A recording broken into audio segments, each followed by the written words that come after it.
First offensive lineman of the 2019 NFL Scouting Combine here on NFL Network. Yeah, you see the scouts and a lot of coaches lined up at the 10-yard mark for these offensive linemen. There's our first whistle from a longtime Steelers scout, Mark Gorsick. You want to get that time at the 10-yard mark, see that explosiveness. Paul Adams of Missouri. Started a bunch of games, 38 games started as right tackle. He can get some movement in the run game, Rich, and pass protection, just a little bit inconsistent. First game I watched was Georgia. He had a tough time in that one, but you see the size and somebody that can help you out in the run game.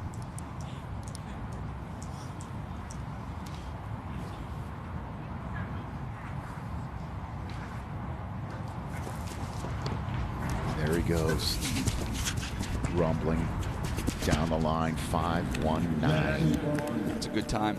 It's a good time for him. And to kind of put these times in perspective, I went through and grabbed the top 10 offensive tackles, Rich, and kind of just pulled the average, who I think are the top 10 guys, and that 40 ended up being at 5.09. So those are the elite guys for the offensive tackles. For the guards, the average of those top 10 was at 5.18. So those are kind of the numbers to know where you're getting into some pretty rare territory. There is Doug Peterson. Maybe he's texting Carson Wentz, hey, we're going to get you some protection on the line here. Keep him upright now with Nick Foles moving on officially. Jackson Barton of Utah. 6'7" and 1/8. Big tall dude. It's not a bad number. I mean, he's so tall. He plays tall. He's kind of just going to wrestle you with his upper body. Doesn't bend real well. Can be a little bit narrow. He's married, by the way, Rich. Ah, good to know. It's a good time. The wife's going to be happy with that time. He is indeed tied with Devon Johnson of Ferris State, the tallest lineman here at the Combine. Ryan Bates, Penn State.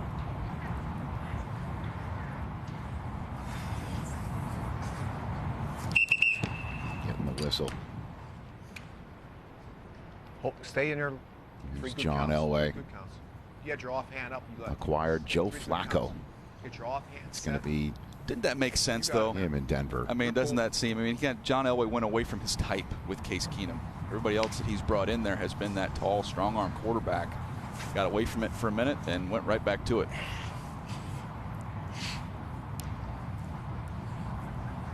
Ryan Bates has played both left tackle and right tackle, which will help your value a little bit.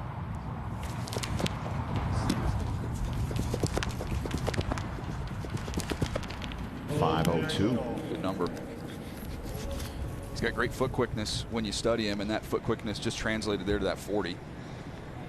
Here's Bo Benshaw of Wisconsin. We always see these Wisconsin linemen. Every year we see him. We're going to see more again this year, and they seem like they all start 49 games. Like if you go to Wisconsin, you've got to start 45 plus games. 5.26.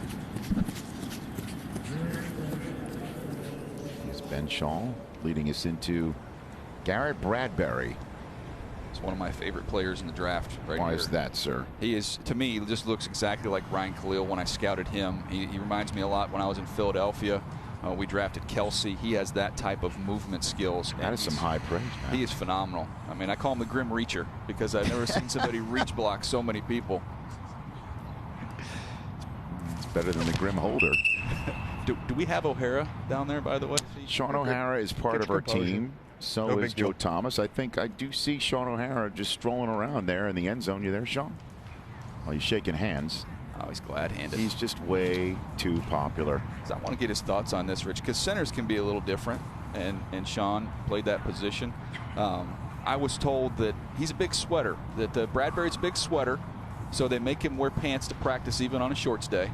And Ryan Finley, his quarterback, who we'll see tomorrow, he likes to mess with him. They said he would purposefully pee his pants, Rich, and not tell him until he got ready to put his hands under center and go, hey, Ryan, I peed my pants. Well, and I want to know if I want to ask Sean if that's standard operating procedure for that position. Sean, I'm told, is not available for the moment to comment. Out of Mississippi State.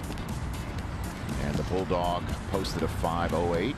Good numbers so far today for all these guys. A little bit of almost had one of the old famed wardrobe malfunctions at the very end of it there.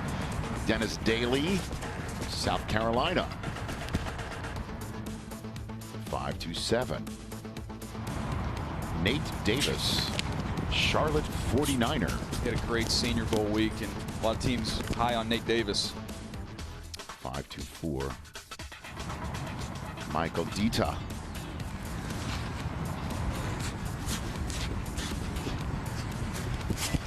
Now the time on Sprockets when we run a 5'2'3". Andre Dillard, you have him 10th on your top 50. Yeah, to me, he's the best pass protector in the entire draft, and sub 5 is a great number. 4.99 for Andre Dillard. This one I'm interested in Udoga because it looks like he may put on a little bit of extra weight. Chuma Udoga of USC running that time, and now, I mean, how many Wisconsin guys can we see? Every first three. 5 Every minutes, three, right? it's either a Wisconsin offensive lineman or an Oklahoma offensive lineman. David Edwards, 5'2". And the Wisconsin offensive linemen are never small. When was the last time you saw a 6'2" Wisconsin offensive lineman? And here is Bobby Evans. Talk about the height of Kyler Murray and how important it is. Well, he won the Heisman Trophy throwing behind a 6'5" offensive tackle.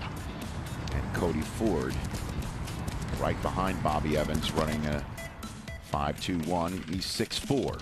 So Kyler Murray is used to throwing a guy behind guys who are bigger dudes. Mammoth. Even in high school, his 2 high school offensive tackles are at the combine. Bobby Evans we just saw. And we're also going to see Greg Little. Here's Yelda Froholt of Arkansas, native of Denmark, running here in Indianapolis by way of Arkansas. This is a true developmental player. When scouting, you can put a letter on the end of a grade, and the D is for developmental. It's not for Denmark? It could be for both, double meaning. Right. But this guy only played 2 years of high school football. Obviously an adjustment period, but he's got some skills to work with. Here's Lamont Gilliard, Georgia. Me and Sean both like this kid. Blocked for Derwin, hold it longer for us. 3 blocked good counts for, now. Offhand Chubb goes up, and hold it for 3, baby. obviously Sony You got it. Michel. There's Mike Vrabel, head coach of the Titans. And obviously Sony Michel, what a year. How about both those backs from Georgia last year? For sure. What I mean in terms of what Sony Michel did in He the took playoffs. over in the postseason. Running behind a tight end that wasn't too bad either. Here's Derwin Gray.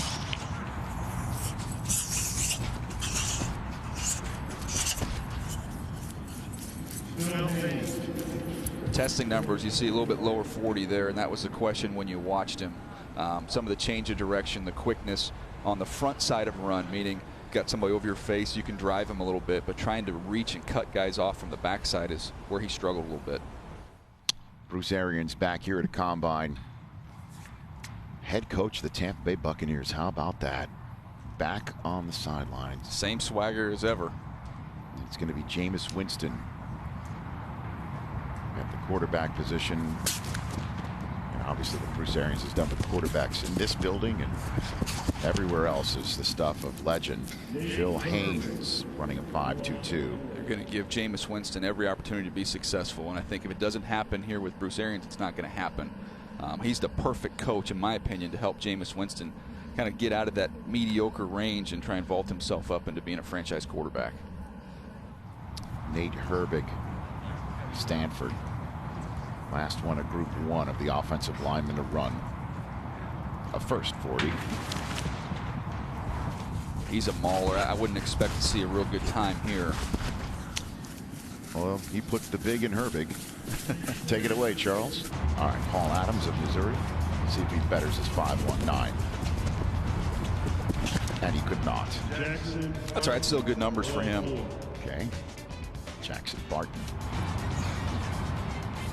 The Ute. 5.18. 5.19. The gold kicks today.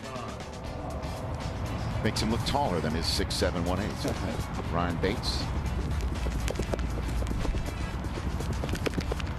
1-3. Still is a great times for him with swing tackle versatility. Bo Benchon, the Badger. He ran as well. Here's Garrett Bradbury. All right. Another good. He's checked a lot of boxes. He's backing up your play here for him to be. He can go in the first. He's got a chance to go in the first round, Rich. Dion Calhoun. 5-1 flat. Dennis Daly. People are going to want to talk to Dennis Daly because he played just about every top pass rusher in the country this year, from Clemson and Florida and Alabama, you name it. He seems like over his career he's faced all of these guys. Nate Davis. All right. So basically he's a 5'2". That's what he is. Michael Dita.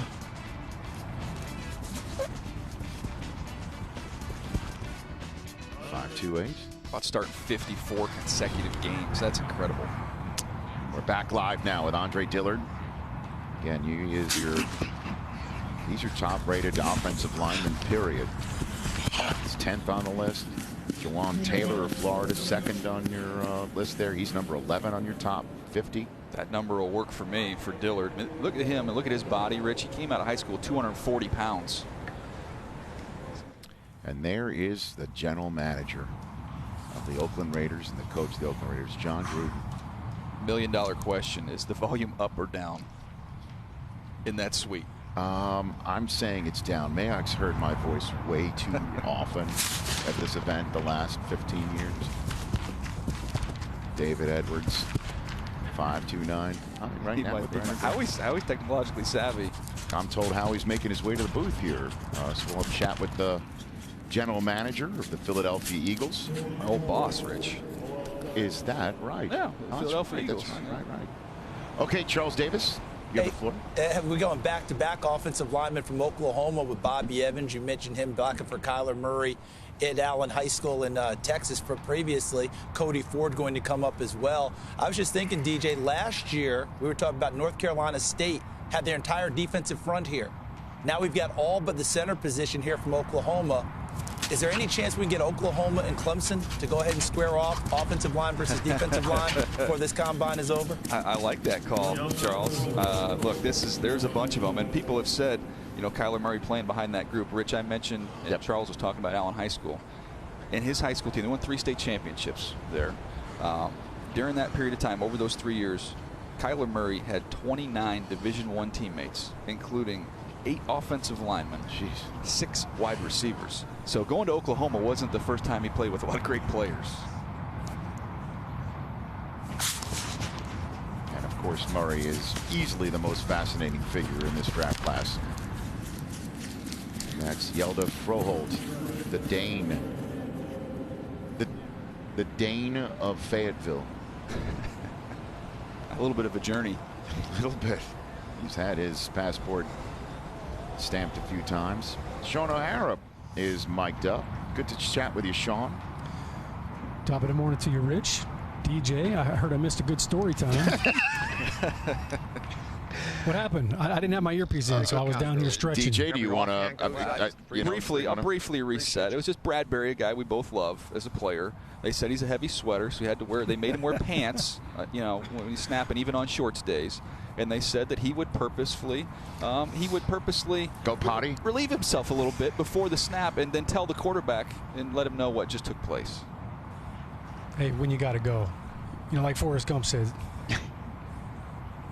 Life's like a box of urine. I mean, what are we talking about here? When you got to go, you got to go. See, the thing is, when you're a sweater, how does anybody even know the difference? And to piggyback on that story, oh my gosh, I used to have to change my pants at halftime. Famous last words to piggyback on that story.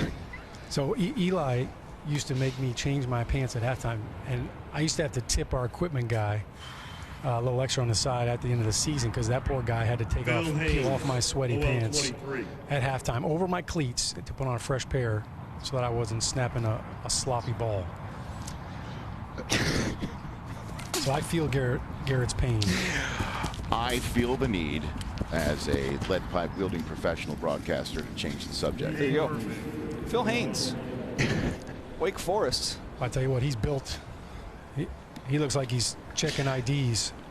Yeah, he's a left guard, Sean, just latch and drive. He gets a lot of movement in the run game, some real knockoff power. Panthers brass. There's Ron Rivera.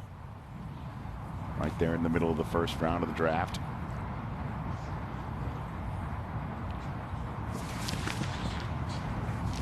I mean, all right, I just have to return for a second. How does, wow, how about that 5-4-2, very specific. How does Eli tell you to change your pants? I mean, how does that happen, Sean? He just says it, go change your pants?